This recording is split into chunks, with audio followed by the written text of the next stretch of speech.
Anxiété, troubles du sommeil, irritabilité, baisse de motivation, le burn-out, qu'on traduit par se consumer en français, correspond à un état d'épuisement à la fois psychique et physique. Le terme est utilisé dès 1974 par le psychologue américain Herbert Freudenberger. En France, un salarié sur 3 aurait déjà fait un burn-out et son origine serait professionnelle, touchant surtout les agriculteurs, devant les artisans, commerçants et chefs d'entreprise, puis viennent les cadres, les ouvriers, les professions intermédiaires et en dernière position, les employés. Mais le burn-out n'est pas reconnu comme maladie professionnelle et divise la communauté scientifique. Alors, le burn-out est-il une maladie à part entière ? Comment repérer les premiers symptômes ? Comment les prévenir ? Et que faire quand on est touché par cet effondrement ? On en parle tout de suite avec nos invités sur le plateau d'Eltom. Des invités qui vont nous éclairer sur ce sujet qui, vous l'avez compris, est complexe, mais qui impacte beaucoup de gens. Kelly Massol, vous dirigez une entreprise, Les Secrets de Loli, qui propose des gammes capillaires pour cheveux naturels. Bienvenue parmi nous.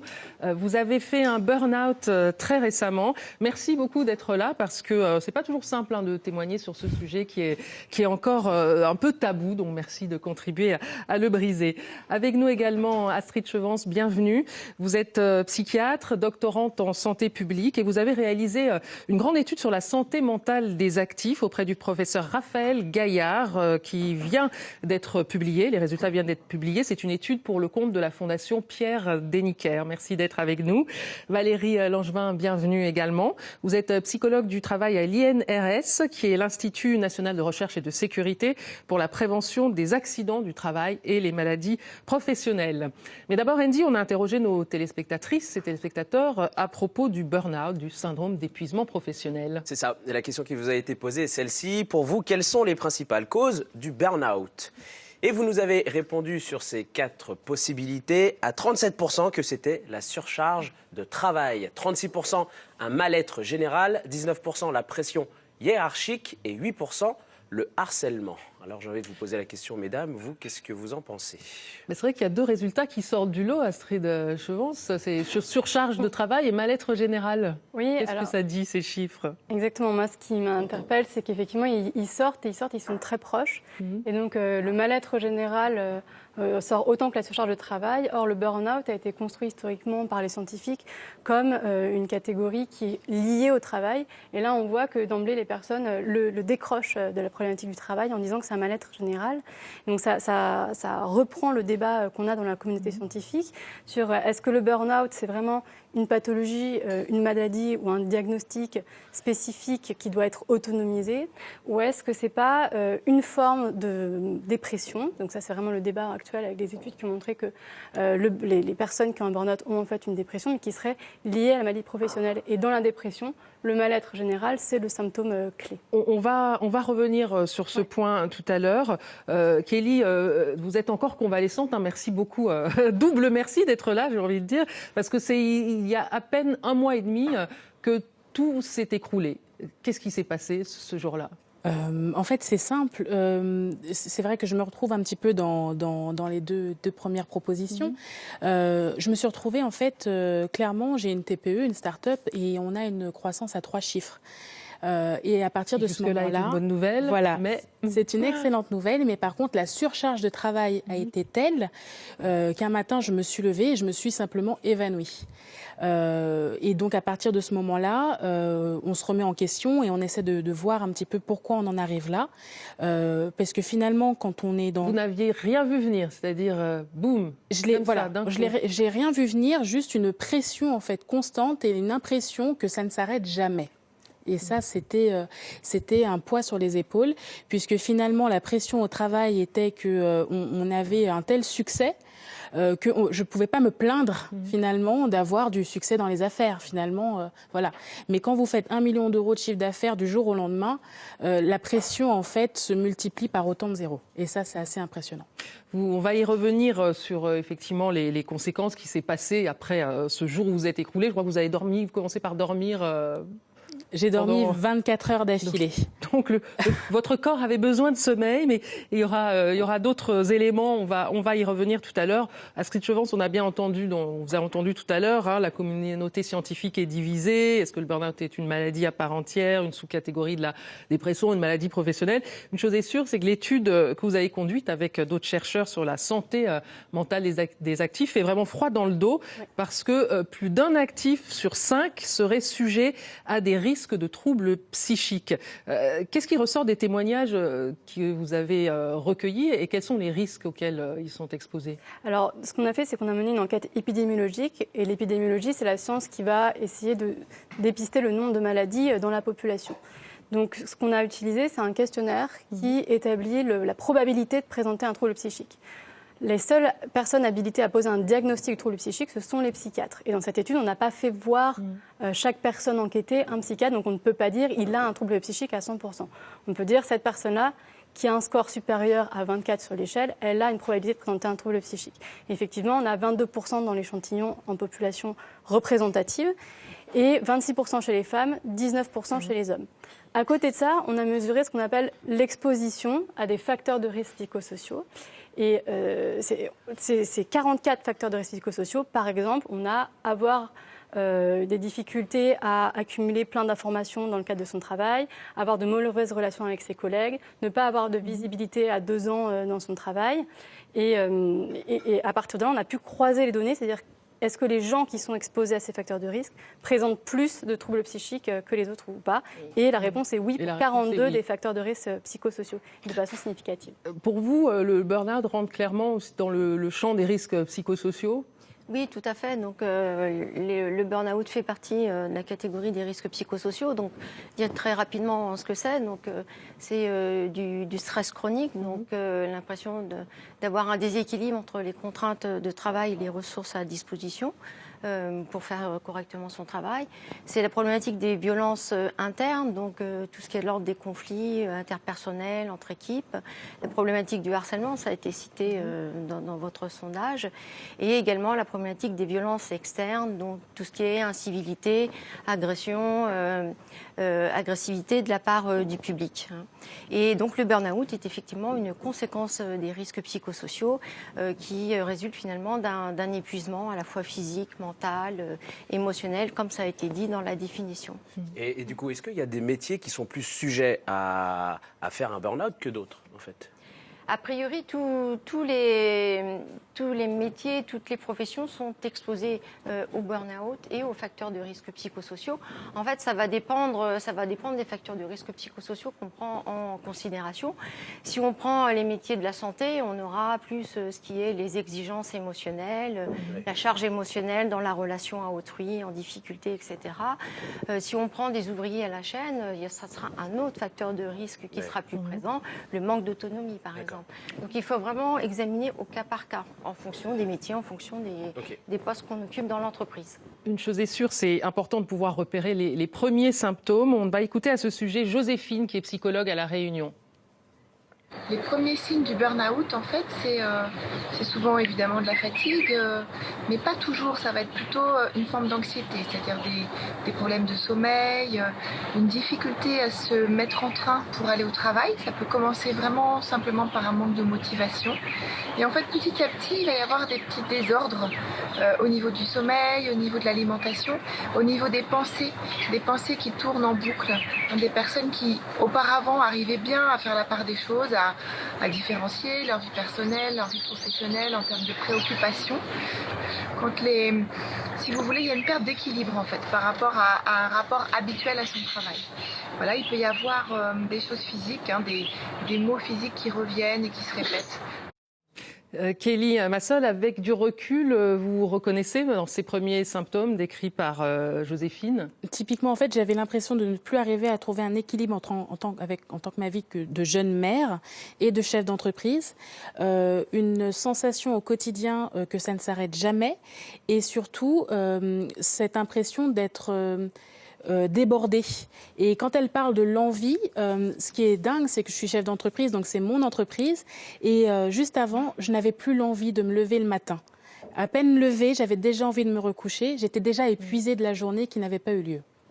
Et donc, le jour où vous avez tout lâché, vous nous disiez, vous avez dormi pendant 24 heures, et puis après, vous avez consulté, et là, vous avez découvert que c'est vraiment votre corps qui avait lâché, quoi, qui vous avait dit, stop, j'arrête, quoi. Déjà, aux urgences, une fois que les pompiers m'ont amené, déjà aux urgences, donc on a commencé à investiguer. On s'est rendu compte que j'étais bourrée de carences, donc que je ne m'étais pas assez écoutée. On s'est rendu compte que j'avais une infection urinaire. On s'est rendu compte de plein de petites choses comme ça. Et donc, du coup, on a traité les maux, donc via des vitamines, des perfusions de fer ou autres pour corriger l'anémie. Et donc maintenant que mon corps, lui, a rechargé ses batteries en termes de minéraux, etc., là, je commence psychologiquement à prendre du recul sur la situation et me rendre compte qu'en fait, non seulement je me suis laissée déborder, mais surtout que le monde ne va pas s'écrouler parce que je ne suis pas présente et mon entreprise, elle, ne va pas s'écrouler parce que je prends une semaine de repos, 15 jours de repos ou du recul face à la charge de travail. Donc la boutique continue quand même à tourner, mais on voit quand même... Comment on fait pour les entendre, ces premiers symptômes, quand justement on passe notre vie à courir ? Alors, moi, ce que je trouve très intéressant dans ce que vous venez de dire, c'est le fait que justement, vous avez tout de suite eu la chance d'avoir une prise en charge qui était médicale. Vous avez été adressé à des professionnels de la santé qui ont mis en évidence des véritables troubles sous-jacents qui peuvent être soignés, en fait. Donc ça, c'est vraiment le message très important, c'est quand on a ce type de symptômes, il ne faut pas banaliser, il ne faut pas dire « Ah bah ça va passer, je vais attendre le mois prochain, dans 3 mois ce sera Noël, j'aurai des vacances ». Il faut tout de suite prendre son corps au sérieux. Et quand je parle de son corps, je parle aussi de son cerveau. Et en tant que psychiatre, je m'intéresse aux maladies du cerveau qui affectent les émotions, les cognitions, les comportements. Et donc souvent, on se rend compte aussi que les gens ont effectivement des problèmes de carence parce qu'ils ne se sont pas assez nourris, parce qu'ils ont trop couru, qu'ils n'ont pas pris le temps de manger, qu'ils ont des problèmes de carence de sommeil parce qu'ils ont toujours rogné sur le sommeil, que ce soit tard le soir ou en se levant plus tôt le matin pour finir des dossiers. Et que donc, au bout d'un moment, le corps humain a besoin de manger, de boire, d'évacuer les microbes et de dormir. Et ça, nous, on le voit très bien dans plusieurs troubles psychiques constitués parce qu'une des interprétations du burn-out, c'est que de toute manière, le burn-out, au bout d'un moment, s'il n'est pas pris en charge, de toute manière, il va évoluer vers une dépression, vers un trouble anxieux. Et donc, une fois que le trouble est installé psychiatriquement, là, c'est tout à fait possible de le soigner, mais c'est plus difficile que quand on prend les symptômes tôt. Est-ce qu'aller au travail, la boule au ventre, c'est déjà une première alerte, par exemple ? Oui, tout à fait. Oui, tout à fait.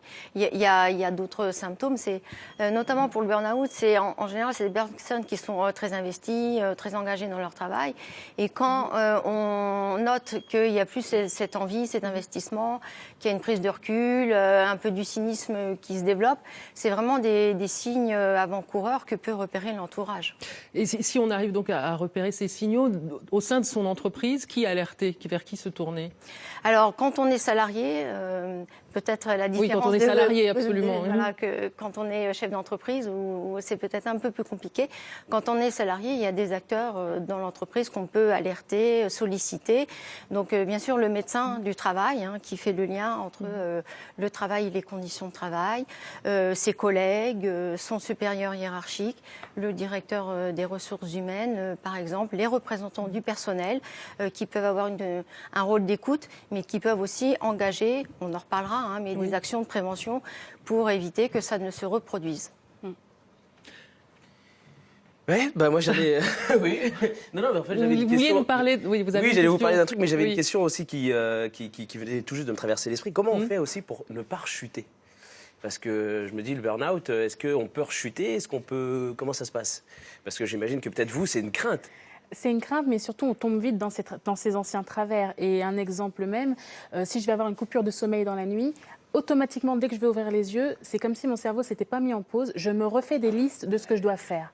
Donc, je vais juste prendre un verre d'eau, je commence à dresser des listes.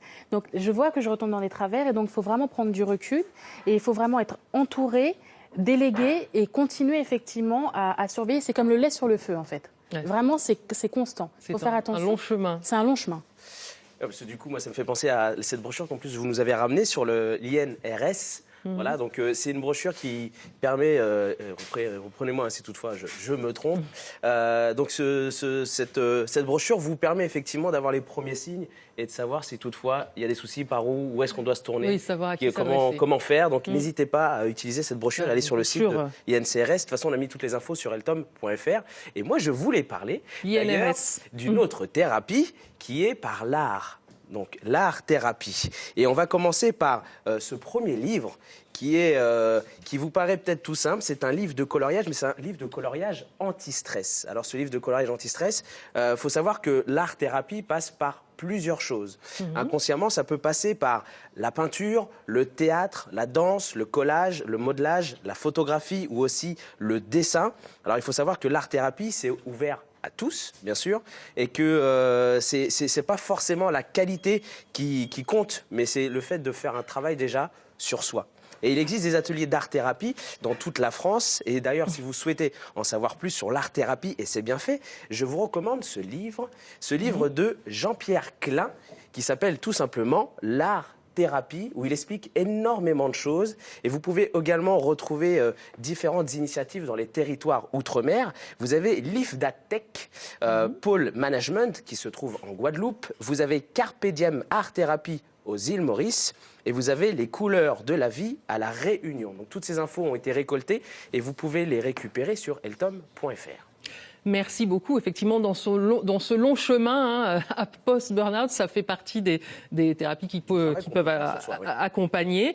On y reviendra. On a vraiment beaucoup parlé de rythme. Il y a un paradoxe quand même, parce qu'on a beaucoup parlé de rythme de travail, de climat dans l'entreprise, et pourtant le burnout n'est pas reconnu comme une maladie professionnelle. Et de plus en plus de personnes militent pour que cela change. Regardez. Burnout, un diagnostic au contour flou. On dit qu'il est le mal du siècle et pourtant le burn-out, syndrome d'épuisement professionnel, n'est pas reconnu comme maladie professionnelle. En effet, malgré les études qui se multiplient sur le sujet, l'Académie de médecine ne le reconnaît pas comme une maladie en tant que telle. Le burn-out serait en fait l'expression d'autres troubles psychiques, souvent anxio-dépressifs.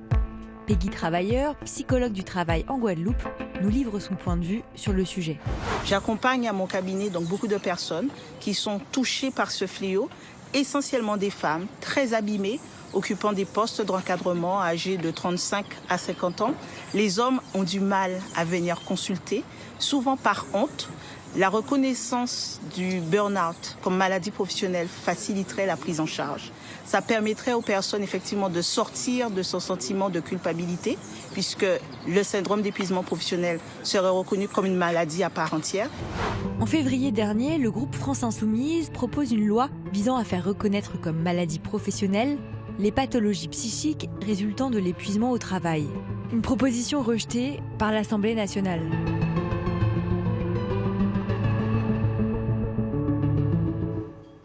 Alors Valérie Langevin, la proposition a été rejetée, mais c'est un vrai sujet, parce que si le burn-out est reconnu, ou tout au moins les pathologies psychiques résultant de l'épuisement professionnel étaient reconnues comme des maladies professionnelles, ça engagerait la responsabilité des entreprises, du coup. En fait, à partir du moment où une maladie dans une entreprise, une atteinte à la santé dans une entreprise est reconnue en tant que maladie professionnelle, ça signifie une augmentation des cotisations sociales pour l'employeur, sauf pour les petites entreprises où le taux est mutualisé. Il faut quand même... Oui. Mais du coup, ça pourrait modifier les pratiques de travail aussi, si c'était reconnu comme une maladie professionnelle. Oui, alors il faut quand même savoir que chaque année, il y a des maladies professionnelles, enfin des affections psychiques qui sont reconnues en maladie professionnelle. Il y en a presque 800, il y en a eu 800 en 2017. En fait, ce sujet est l'objet d'un consensus social, c'est-à-dire que pour créer un tableau de maladies professionnelles ou tout simplement pour le faire évoluer, c'est une discussion qui s'établit entre les partenaires sociaux, c'est-à-dire les représentants des employeurs et les représentants des syndicats de salariés et l'État. Donc c'est vraiment l'objet d'un consensus social et c'est aux partenaires sociaux de se positionner sur le sujet.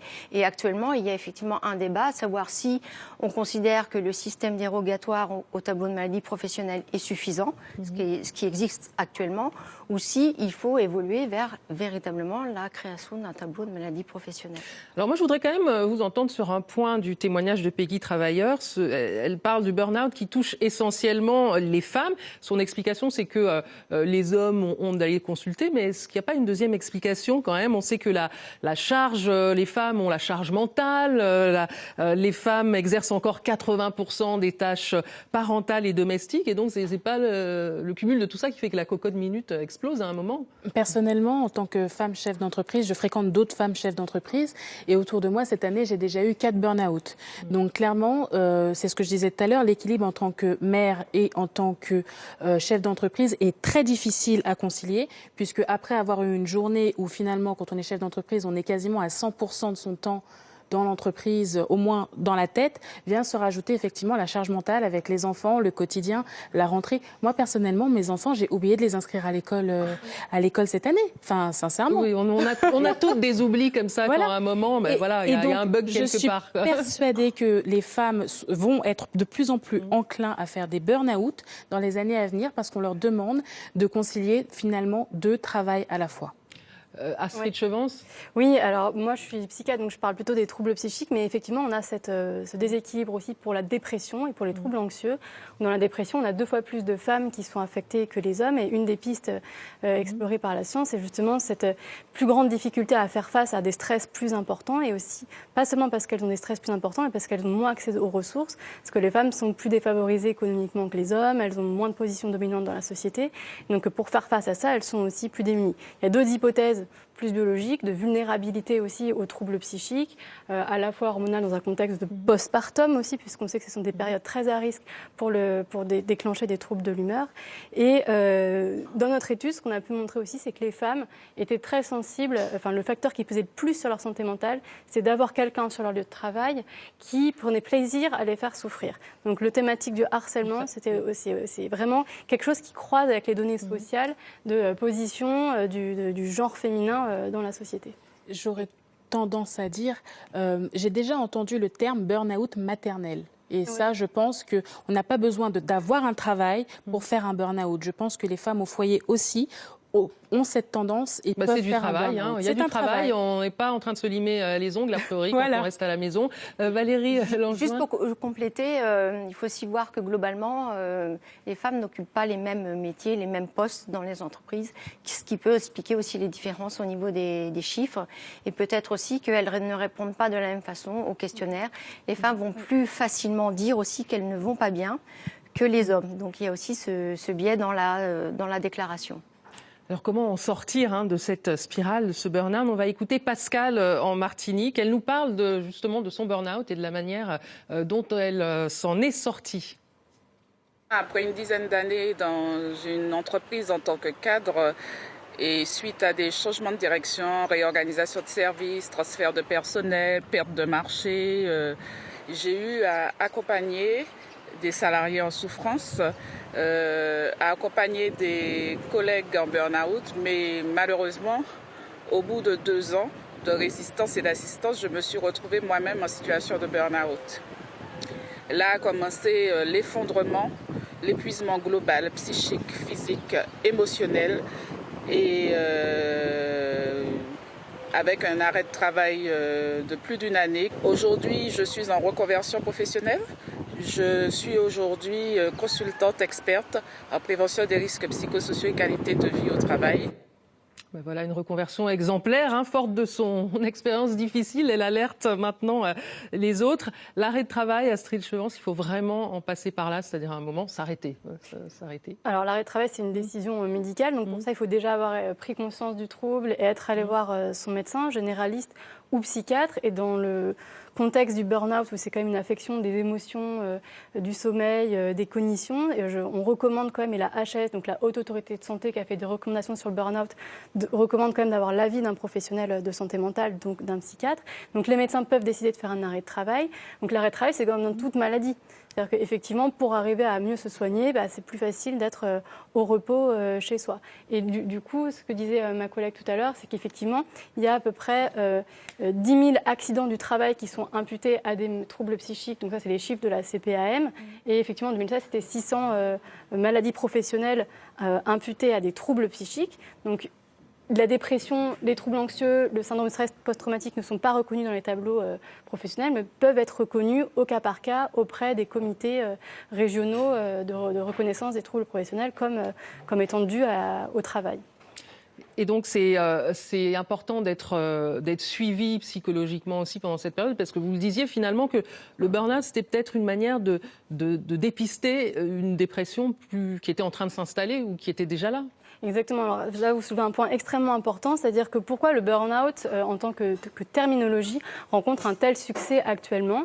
Et une des pistes possibles, c'est de dire que comme la dépression, c'est un mot qui est stigmatisé, c'est un trouble qui renvoie à quelque chose de négatif. Souvent, c'est une maladie qui est mal connue et pas reconnue. C'est-à-dire, les gens ne savent pas identifier les symptômes. Pour transmettre un mal-être psychique, ils trouvent ce terme de burn-out et ils l'utilisent pour aller auprès des professionnels de santé et dire « je suis en burn-out ». Et un exemple typique, c'est lundi, j'ai vu une patiente de 86 ans qui venait me voir en me disant qu'elle était en burn-out.